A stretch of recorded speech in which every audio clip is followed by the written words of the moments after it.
An Abi Hurairah radhiyallahu anhu, mudah-mudahan Allah meridai kepada Abu Hurairah. Anni Rasulullah sallallahu alaihi wasallam, dari Rasulullah sallallahu alaihi wasallam. Asyuhada'u khamsatun, orang yang mati syahid ada 5. Kata Rasulullah di dalam hadis ini. Di antaranya adalah al-mutamuna, yang terkena penyakit taun. Wal mabtuna, orang yang terkena penyakit perut. Kemudian wal khariqu, dan orang yang mati tenggelam. Wa sahibul hadmi, orang yang meninggal karena tertimpa reruntuhan. Wa syahidu fi sabilillah, dan orang yang gugur mati perang di jalan Allah.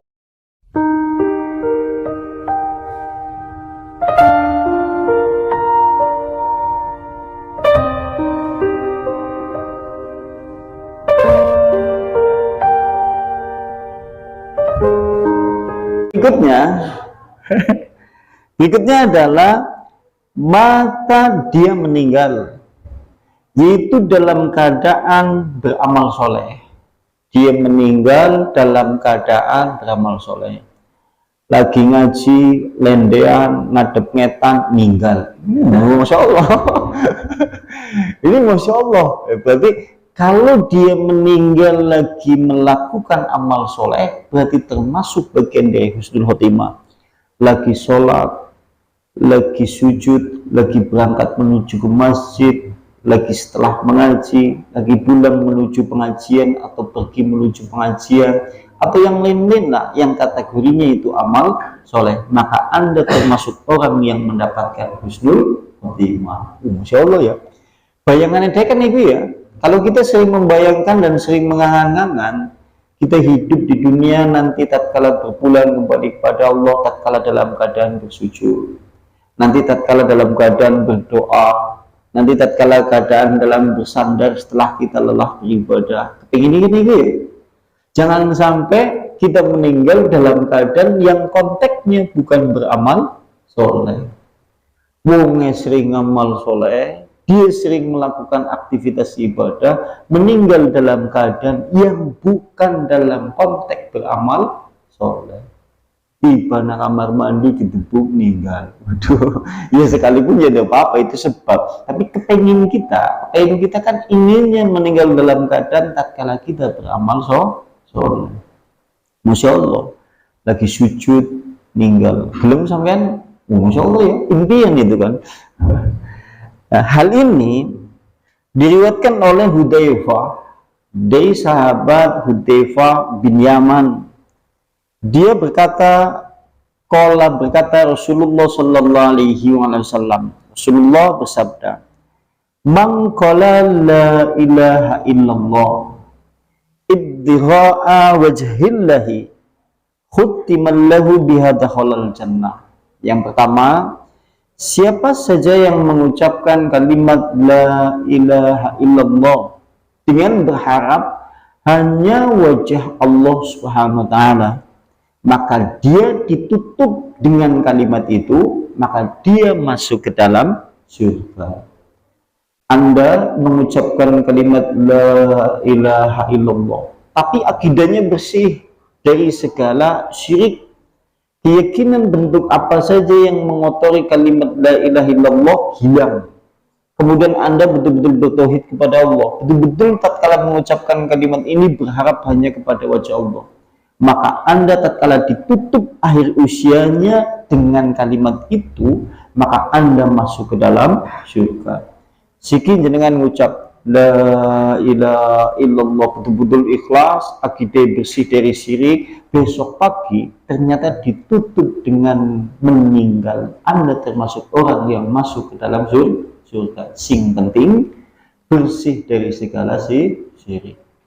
Aja ngasih ucapan la ilaha illallah ning akidah akasi syirik. Wah, gue sing bahaya ya. Dan berikutnya, waman shoma yauman ibtigha'a wajhillahi khutiman lahu biha dakhalal jannah. Barang siapa yang berpuasa pada suatu hari dengan berharap hanya kepada wajah Allah, kemudian ditutup akhir usianya dengan puasa, maka Anda masuk ke dalam surga. Jenengan biasa puasa Senin Kamis, Anda biasa puasa sholat tanggal 13, 14, 15 pada penanggalan Hijriah. Besok ternyata meninggal dalam keadaan di hari Senin, posisinya Anda sedang berpuasa, maka Anda termasuk di dalam hadis ini. Masya Allah ya. Oke, berarti meninggal dalam keadaan beramal soleh. Dan berikutnya, waman tasaddaqa, barang siapa yang bersedekah, bisedaqatin dengan sedekah, ibtigha'a karena berharap kepada wajah Allah, lantas ditutup dengan amalan itu, maka dia masuk ke dalam surga. Anda biasa bersedekah, tatkala setelah Anda bersedekah, kemudian Anda meninggal, maka Anda termasuk orang yang masuk ke dalam surga. Penjelasan di kitab bahwa inilah hadis yang menunjukkan semua amal soleh apa saja yang dilakukan manusia, lantas manusia menutup akhir usianya dengan amal soleh, maka termasuk bagian husnul khotimah.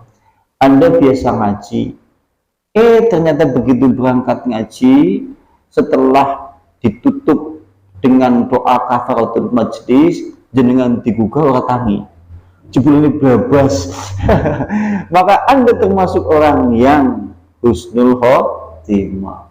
Mulanya naik dulu, hati-hati lu, bok babas ora bisa digugah lu. Ora bisa digugah tangan kali ya. Apa sih ya husnul khotimah, Masya Allah ya. Sing digoleki iki kuwe.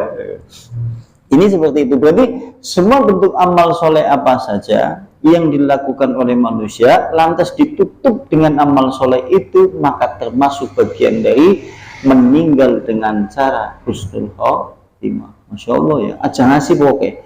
Jangan sampai kita beramal soleh tapi kemudian ditutup dengan amal yang bukan soleh. Naudzubillahi min dzalik. Kemudian berikutnya, nah, al-khamis yang kelima angel ya, yaitu mati syahid perang di jalan Allah. Ini angel, mati syahid perang di jalan Allah.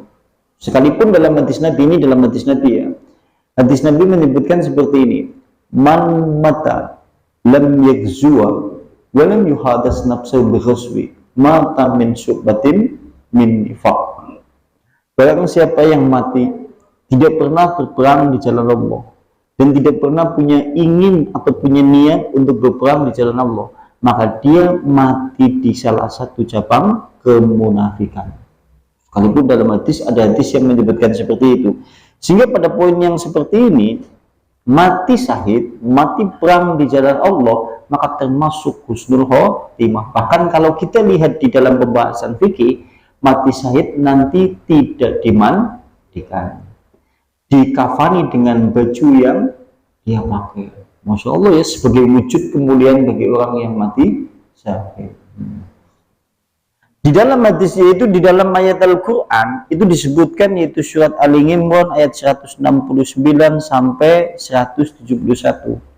Di sana Allah Subhanahu wa taala berfirman, "Wa la tahsabanna alladzina qutilu fi sabilillahi amwata bal ahya'un 'inda rabbihim yurzaquna." Dan jangan sekali-kali engkau menganggap, dan jangan sekali-kali engkau mengira mereka orang yang mati, gugur di jalan Allah Subhanahu wa taala mati. Akan tetapi sesungguhnya dia hidup dan di sisi Tuhannya mereka mendapatkan rezeki dari Allah Subhanahu wa taala. Nanti ada pembahasan tersendiri terkait masalah mati syahid di mana arwah mereka. Sementara kalau arwah orang meninggal mati biasa, tempatnya kan ada di alam barzah. Sementara kalau arwah orang-orang yang mati syahid yaitu di tembolok-tembolok burung-burung yang ada di dalam surga. Wismung surga deweke. Masya Allah ya. Ya. Dan berikutnya yang as-sadisu yang nomor 6. Sekarang yang nomor 6. Meninggal karena penyakit taun.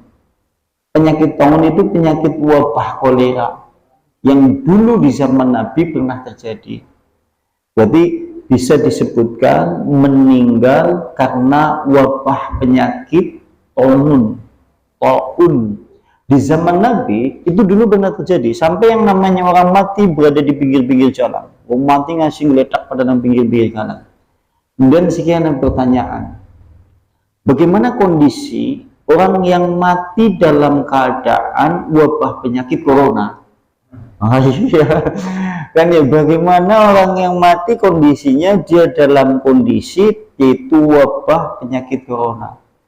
Kalau saya pribadi, penyakit wabah corona di zaman hari ini itu tidak seperti wabah taun di zaman Nabi.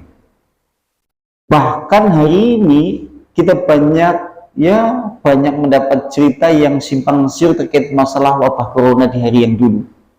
Kan ya, ada yang seperti ini, seperti itu, seperti ini, seperti itu, seperti ini, seperti itu. Artinya berita terkait masalah corona tidak jelas sampai hari ini. Sampai hari ini pun tidak jelas. Dan banyaklah berita-berita terkait masalah itu, maka kemudian seakan-akan berita itu susah untuk kita buktikan kevalidannya. Sekalipun pada masa itu memang seakan-akan dampaknya luar biasa. Kenapa dampaknya luar biasa? Mendunia. Soalnya seperti itu, sekalipun ada beberapa negara yang tidak peduli dengan kondisi yang seperti itu. Maka kalau saya katakan wabah penyakit taun berbeda dengan wabah penyakit corona. Nek wabah penyakit taun zaman Nabi, maka orang itu mati bergelimpangan di pinggir-pinggir jalan. Sehingga kemudian pada saat itu posisi sholat di rumah. Yang orang yang ada di tempat wabah tidak boleh keluar. Yang ada di tempat luar tidak boleh masuk ke tempat di mana wilayah tersebut terjangkit penyakit taun.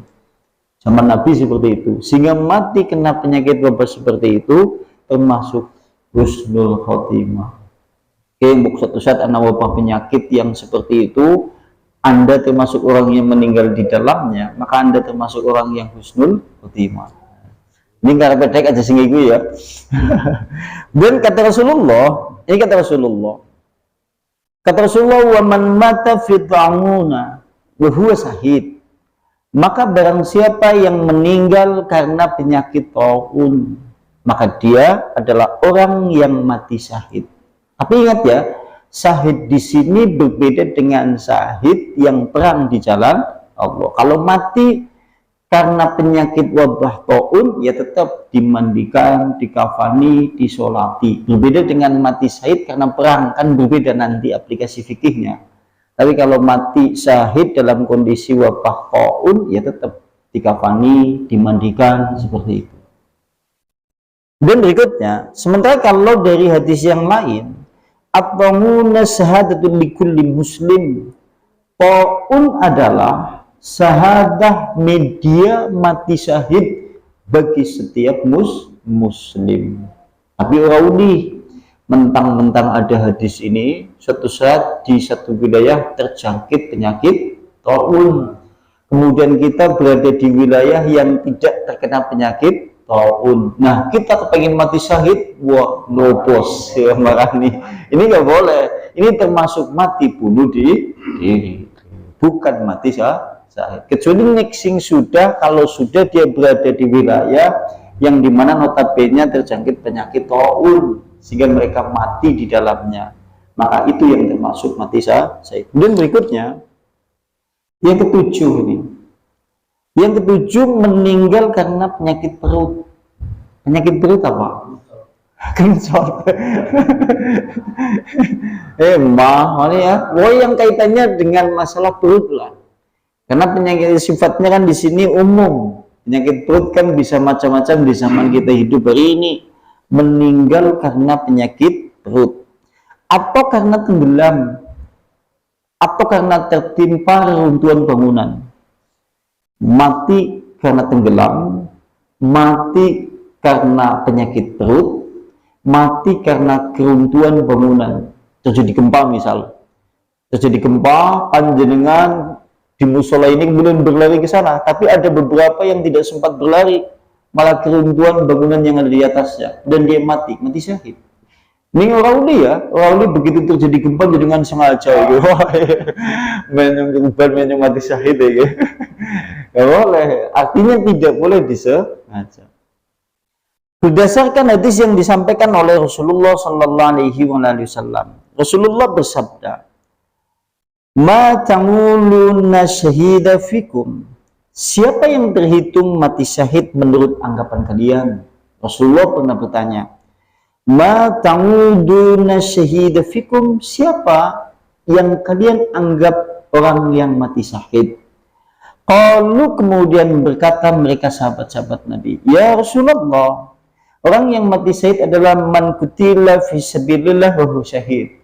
Orang yang mati syahid adalah orang yang berperang jihad di jalan Allah, maka dialah orang yang mati syahid. Qala Rasulullah sallallahu alaihi wasallam, kemudian Rasulullah bersabda, "In syuhada ummati idza taqalilun."